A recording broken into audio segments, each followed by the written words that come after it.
Toi qui me lances un bref coup d'œil en passant en voiture pour aller travailler, toi qui te promènes à mon bord, toi qui t'arrêtes pour te reposer près de moi, toi qui pêches, toi qui te laves, toi qui me contemples si souvent, je te propose de plonger dans mon histoire.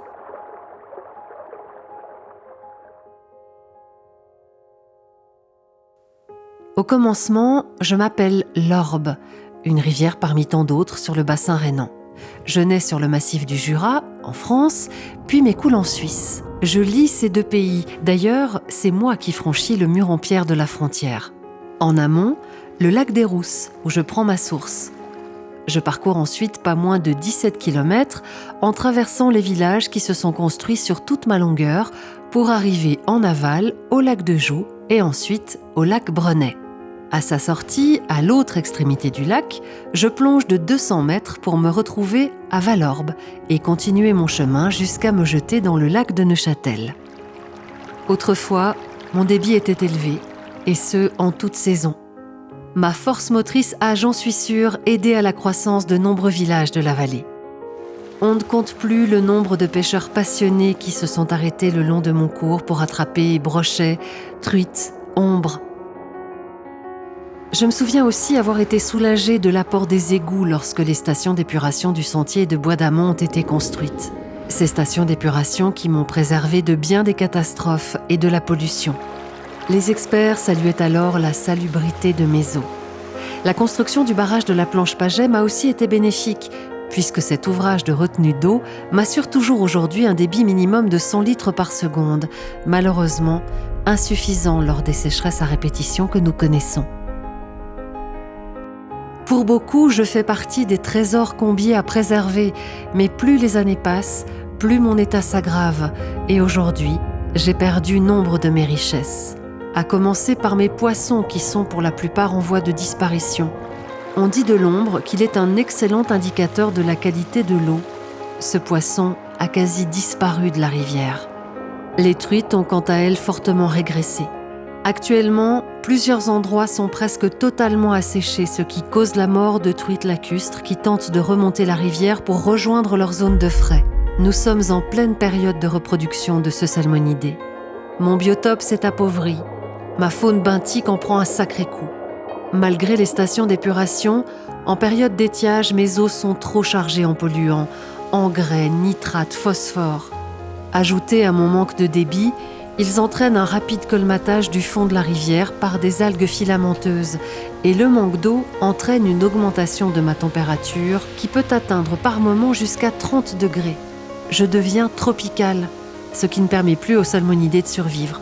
Par conséquent, je souffre également de la maladie rénale prolifère active, dit MRP.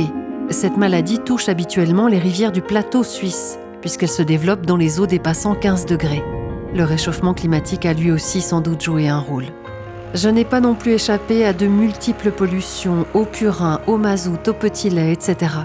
Enfin, je l'ai évoqué, mon manque de débit, surtout pendant les périodes d'étiage, c'est-à-dire lorsque le débit de mon cours d'eau est au minimum, est une véritable plaie. Le manque d'eau est la conséquence de plusieurs facteurs. Le changement climatique, la pression humaine, l'urbanisme, le tourisme de masse, la consommation d'eau, les entreprises, l'utilisation en amont d'eau potable sur le plateau des Rousses.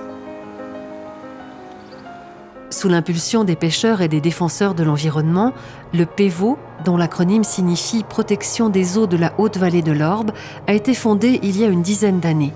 Ce groupe de pression franco-suisse a pour objectif, comme son nom l'indique, de me protéger et de sensibiliser la population et les autorités à la problématique que connaît le régime des eaux du lac des Rousses jusqu'au lac de Joux.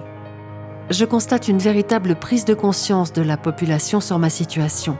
Le PEVO ne cesse d'enregistrer de nouveaux membres, ce qui m'apporte de l'espoir pour mon futur.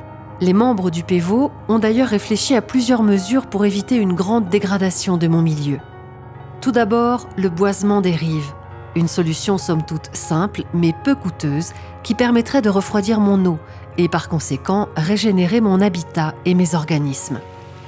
Adapter le barrage des Meuniers et garantir un débit minimal. Remonter le niveau du lac des Rousses de 20 à 30 cm pour m'alimenter davantage afin de pallier à mon manque de débit d'étiage l'été. Il faudrait par la suite gérer la vanne de la planche Paget de manière automatisée pour réguler l'eau pompée. À ce propos, le lac des Rousses subit un prélèvement impressionnant de son volume d'eau, à la manière d'un puits sans fond. À mon avis, il serait bon de limiter ou au moins de ne pas augmenter le pompage dans ce lac. Et pourquoi ne pas alimenter en eau potable le plateau des Rousses par le bassin du Léman, par exemple, via la conduite existante qui arrive jusqu'à Saint-Cergue ? Toutes ces actions ne sont pour le moment que des pistes de réflexion, mais elles pourraient bien me sauver la vie. Nous ne retrouverons sans doute jamais le débit et la qualité d'antan, mais on peut espérer une meilleure santé qu'aujourd'hui et avec une meilleure oxygénation des fonds. Ma situation est certes critique, mais je ne crois pas qu'elle soit désespérée. Il est encore possible de faire quelque chose. Et sur le plan de la responsabilité environnementale, tout le monde y trouvera son intérêt. Il faut que chacun prenne conscience de la valeur de l'eau, principale source de vie. L'économiser, c'est déjà agir en ma faveur, moi, l'orbe supérieur.